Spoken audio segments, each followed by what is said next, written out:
कुछ पैसे और एफडी के अगेंस्ट दे दिए।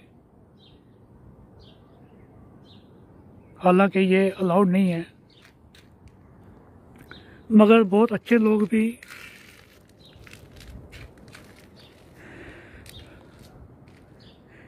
इस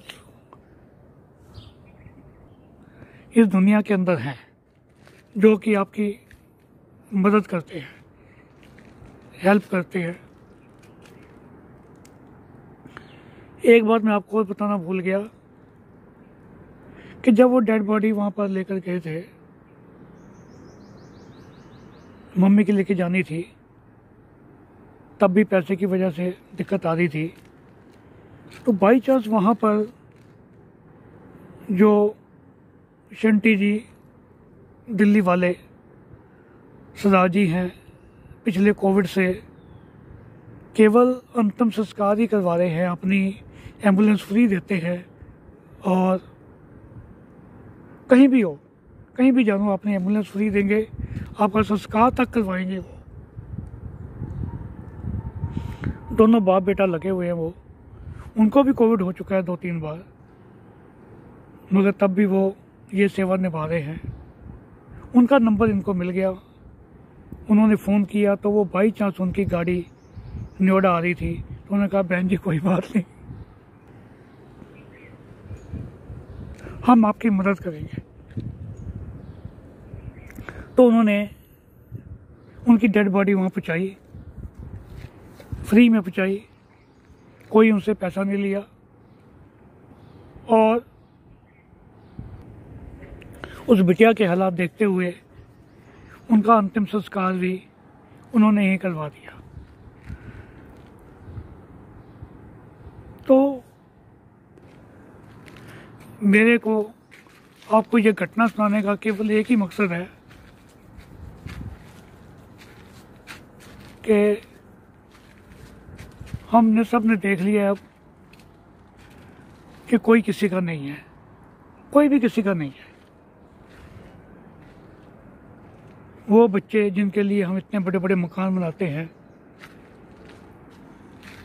माता पिता खुद नहीं खाते, उन बेटों को खिलाते हैं कि बेटा हमारा पढ़ लिख के बड़ा हो जाए, यही खाए, हम नहीं खाएंगे। उसके बावजूद ये हालात हैं। अब 100% वो लड़का प्रॉपर्टी पे कब्जा करने तो जरूर आएगा ही आएगा। बहन को नहीं देगा, वो कभी नहीं देगा, मगर हम उस बिटिया के साथ हैं। हम सभी सेक्टर वासी भी और सभी जान पहचान के लोग सब उसके साथ हैं, उसका हक उसको दिलवाएंगे। तो आजकल बेटियां ही बहुत अच्छा काम कर रही हैं। आपने भी बहुत सुना होगा कि किसी की डेथ हुई, उनके बेटों को फ़ोन किया गया, नहीं आया। ये केवल आपको सुनाने का ये मकसद है कि दुनिया में बहुत अच्छे लोग हैं, बहुत अच्छे भी हैं और बहुत बुरे भी हैं। अपने आजकल बुरे बन रहे हैं और दूसरे अच्छे बन रहे हैं। तो हमें कम से कम दूसरे की मदद करनी चाहिए।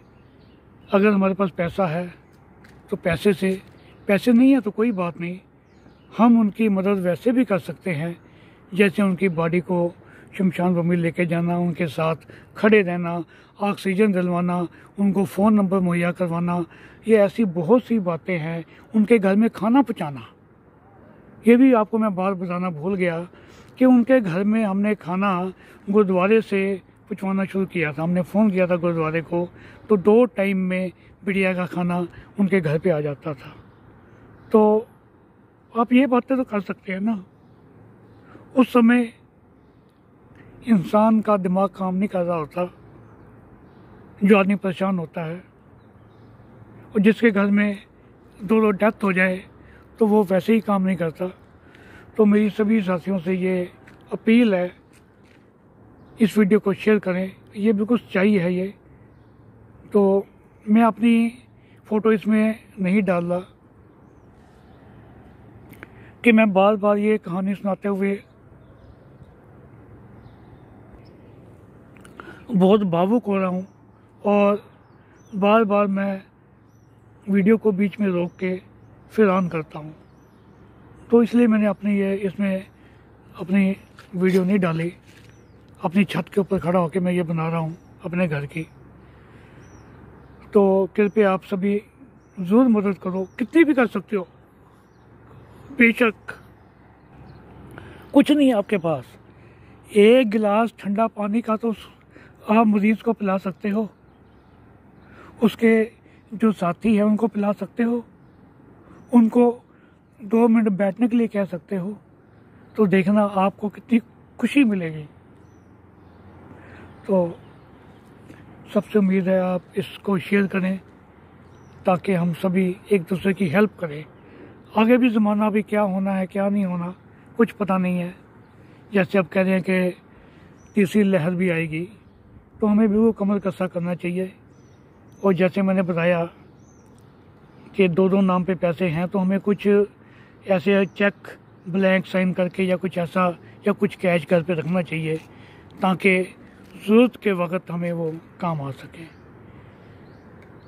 सभी साथियों को नमस्कार और परमात्मा के आगे बेनती है आप सब सही सलामत रहें।